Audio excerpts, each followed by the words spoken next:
Hey guys, it's TRIZE here, back with Automation, the car company Tycoon game, and what you're seeing right now is one of my latest builds called the Voyager Norse TDI. This turbo diesel sports car packs quite a bit of torque than horsepower. The car's styling is inspired from the Porsche 997 with the front, side indicators, and part of the rear end, including with the Chrysler ME412 with the rear lighting setup. Also, this vehicle does fall under the requirements of TwinTurbro's 2006 Diesel Sports Car Challenge, where this car should take part of in his livestream. So look out for that sometime soon. Anyways, I'll explain the details of this car throughout this portion of the video. It has a lap time of 1 minute 25 seconds 58 seconds at the quote-unquote Top Gear test track and 2 minutes 21 seconds 91 milliseconds at the Automation track. It has a top speed of 178 miles per hour and a 0 to 60 in 5.59 seconds. This vehicle is powered by a 2.6-liter inline-4 engine that produces 279 horsepower and 454.2 pounds-feet of torque.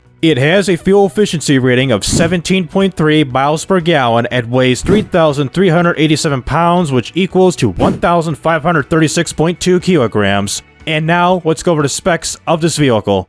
In terms of how I build the Voyager Norse TDI, the panel material will be made out of partial aluminum with a monocoque chassis made out of regular steel, with a front longitudinal engine placement, and the front suspension uses a McPherson strut, and the rear suspension uses a double wishbone suspension. For the engine, it's an inline-4 engine made out of cast iron with the bore set to 91.6 millimeters and the stroke is at 98.6 millimeters, which gets the engine to 2,599 cubic centimeters or just about 2.6 liters. And we're using a dual overhead cam 4 valve made out of cast iron. For the balance shaft, I'm required to have a harmonic damper built in to reduce the chances of the crankshaft from exploding due to high torque load. And for the crankshaft, we're using billet steel because of torque and everything. Same thing for the con rods at heavy duty forged and the pistons at a regular forged. For the compression, it's pretty much at gasoline power levels at a 10.0 to 1 ratio and an above normal level, with the cam profile set to a 10 at a low setting, and this is required for the springs and lifters. It is set to the softest setting as possible at a 0. For the turbocharger, it's a single turbo setup with a boost control system with a required intercooler of 673 horsepower, with a variable geometry ball bearing setup with the compressor size set to a 51.5 millimeters, the turbine size at a 40.2 millimeters, the air compressor trim, all this good stuff at a 59, and the maximum boost is set to a 20.3 psi. For the fuel system, it's just like any other TDI, so we're using a direct injection single throttle setup with a standard low intake running on the required premium fuel, with the fuel mixture set to an 11.8, the inch timing set to a 59, and the RPM limit is set to a 3,900 RPM. For the exhaust and everything, so for realistic sake for the headers, we're using some turbocharged short cast headers instead of the old racing headers, which makes it a lot more expensive and everything. And we're using a single exhaust as our only option, with the exhaust size set to a 57.1 millimeters, which equals to 2.25 inches. And we're required to have a catalytic converter, so we're using a high flow through catalytic converter, no first spot for it, but a straight through for the second one. And let's get to hear what this turbo diesel engine sounds like right now.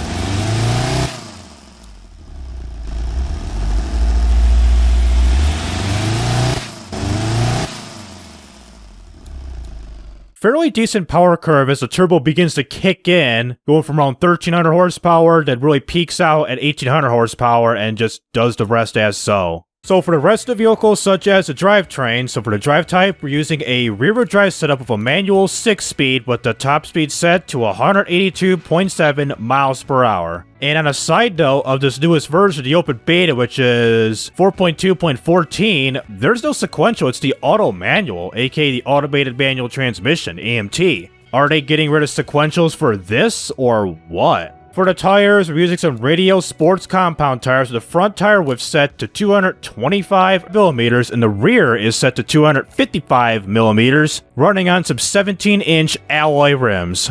For the brakes, they're both vented disc front and back, so the front is a 4-piston with its size maxed out to 350 millimeters, and the rear is a 1-piston with its size set to 300 millimeters. and adjust the front and rear brake force and kept the pad type as is, because if I were to increase the pad type, then the car would have been more expensive than it is right now. $100 under budget. And the aerodynamics, all this good stuff, fully clad under tray, weird ass rear wing, almost make like a Porsche Panorama or something, or Panamera. And for the interior of this vehicle, as we can see here as they open up the windows, we got ourselves 2 real front seats, full-size seats, which is required for the front and the back. These aren't really required or banned by law, and the challenge is we got some reduced seats right here, some cheap-ass seats that you can just get in, like the real Porsche 997s do have, but you're gonna be crammed in here.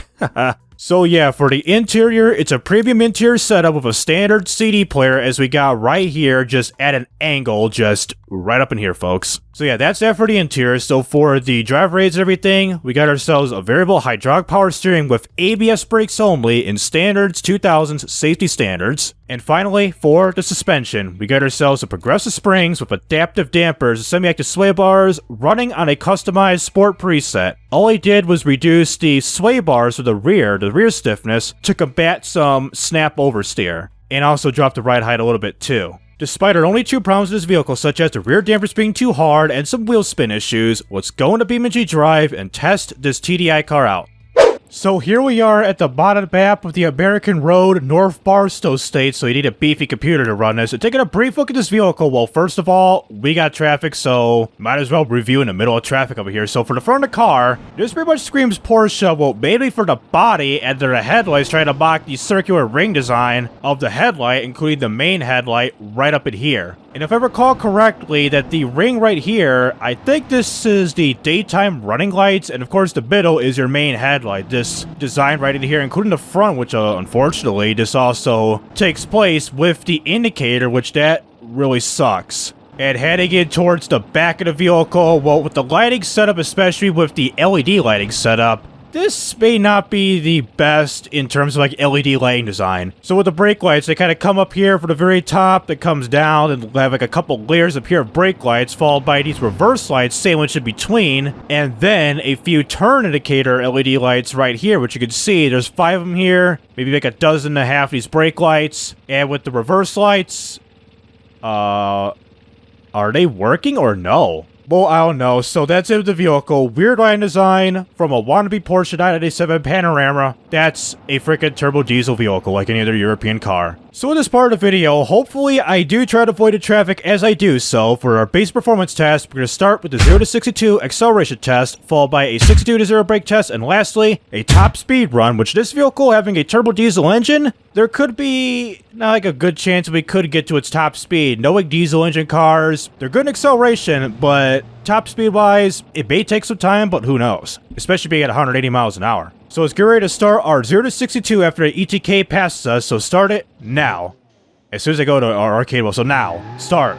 Wheel spin. What is the ETK doing? He's making a right turn into nowhere. So 0 to 62 in 6.75 seconds at 363.54 feet. Compared to what we got in automation, that was like a 5.6. This is like a whole second because, well, manual transmissions in BeamNG, they take a while for it to upshift. So 62 to 0 on the way.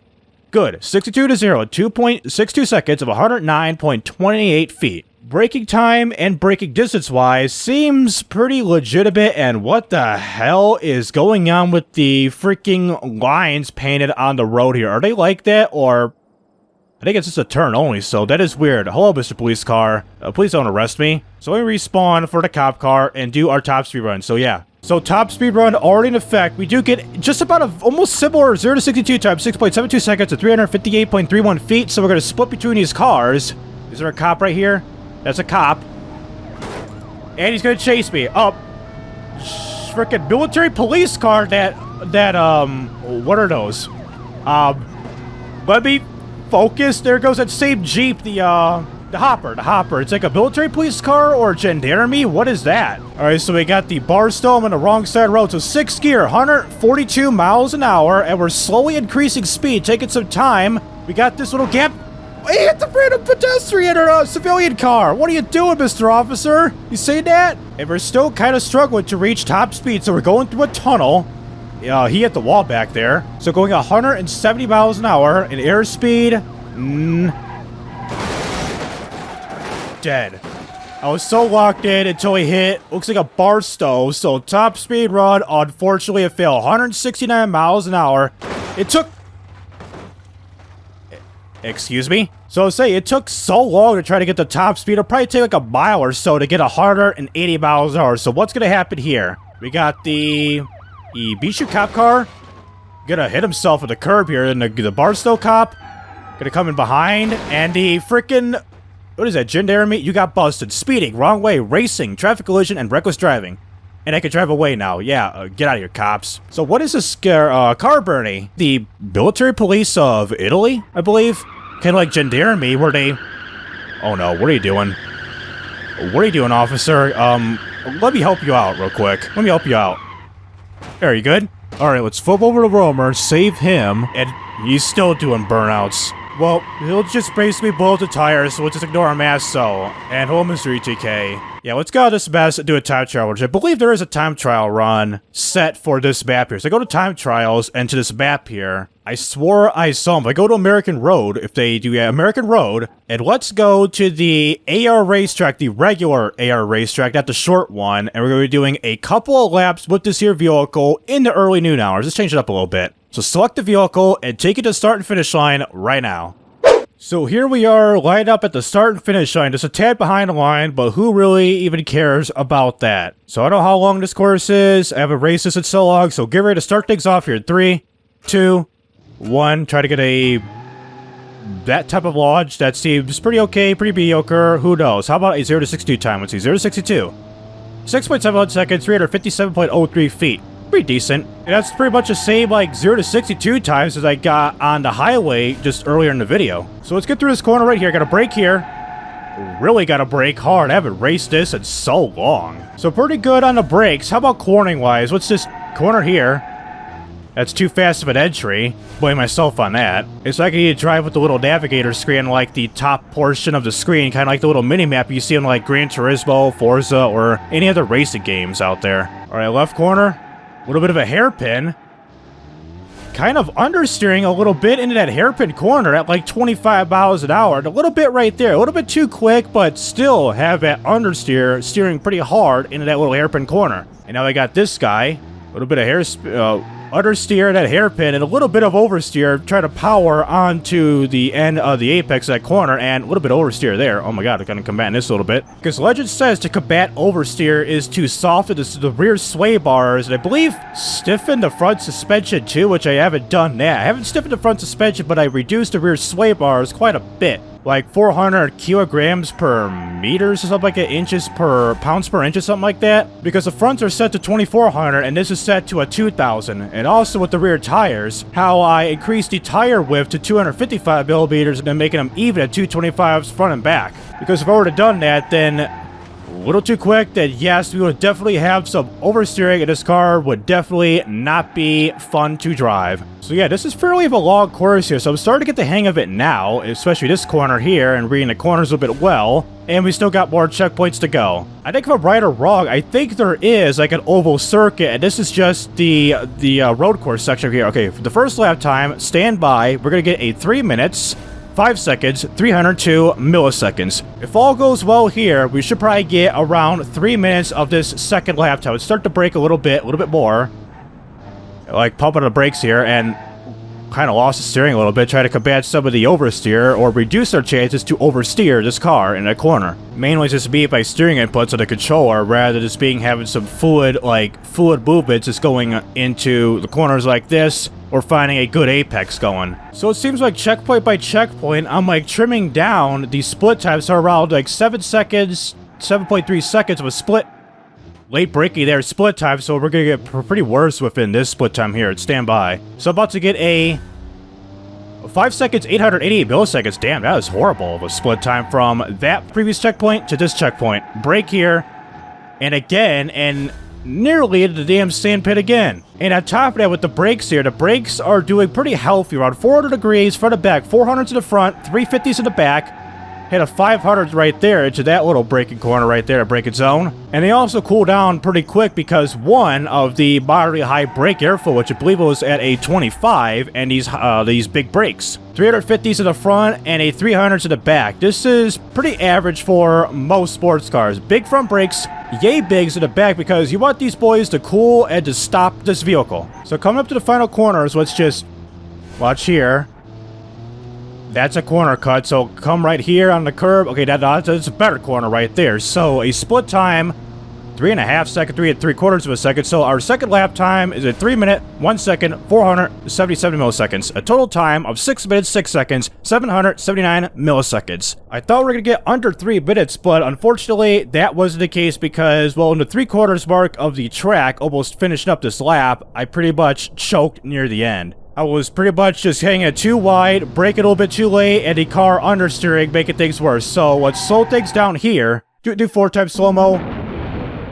And we're at a stop. Oh, god dang, man. So I thought we were gonna, like, ricochet off the wall, but no. We come to a stop. And the engine is still running, and we got the hazards going off because impact detected stopping cars you've seen on the top of course of your screen. So the damage to the vehicle, let's go over this real quick. So the rear unscathed, and we got the transmission here, the drive shaft poking, is it through the passenger seat? Oh yeah, it's poking through the passenger seat. So, oh man, if you've ever been a passenger, you're dead. Look at this, look at this, you're dead. Here's the drive shaft. Let's see, I'm gonna take his roll as so I am the passenger.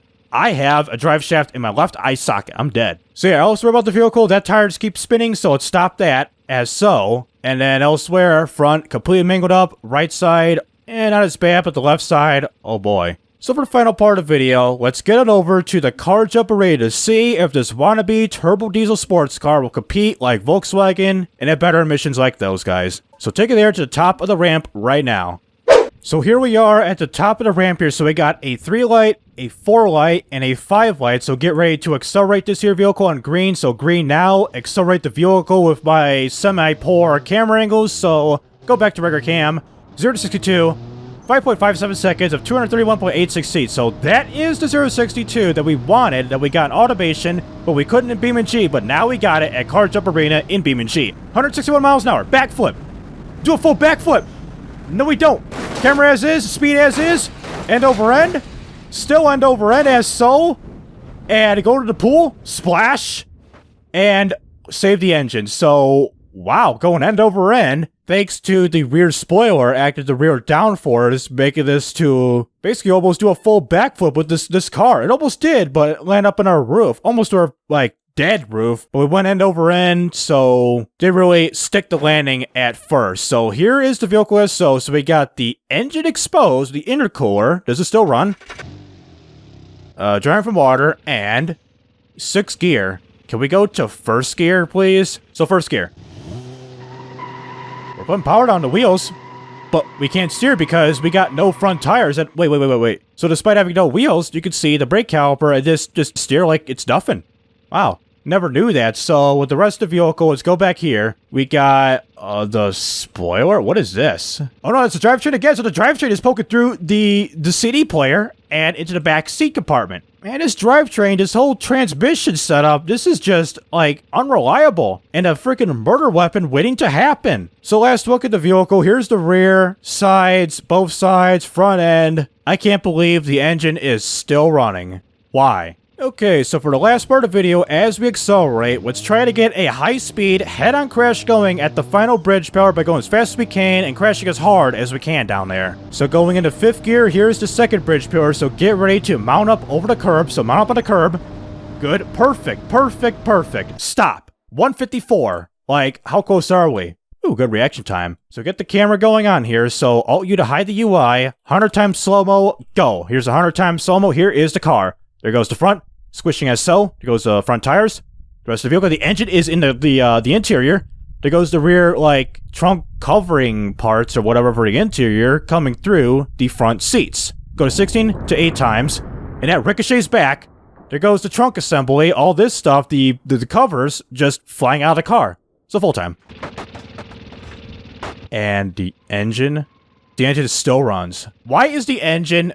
Hold on. Is the engine, like, perfectly, like, in line with the rear armrest thingamajig here. I mean, this looks like it's parallel with the surface of the rear armrest up in here for the center console. So instead of the engine being like right around here, we got the engine right here inside where the CD player was at, in between the front seats and these cramped, super duper cramped child back seats up in here. Can't fit adults here. You just basically feel children in the back. That's all what these rear seats are for, man. So that'll do it with automation and BeamNG.drive with the Voyager Norse TDI. So with this vehicle being a turbo diesel sports car, I'd say in terms of performance, it seems pretty decent. Like, I'd say I'm average to near above average. It's not like your friggin' Lamborghinis or Lexus LFAs or SCs or this and that type of cars or Infinitis or Nissans, or the Porsche too, even though it's based off the 997 like I mentioned earlier. And in terms of handling, it does understeer at higher speeds, but does occasionally, once in a great while, have that snap oversteer once you put the power down, like exiting a corner or entering a corner at any given speed. Low speed or medium speed, not as much in high speeds.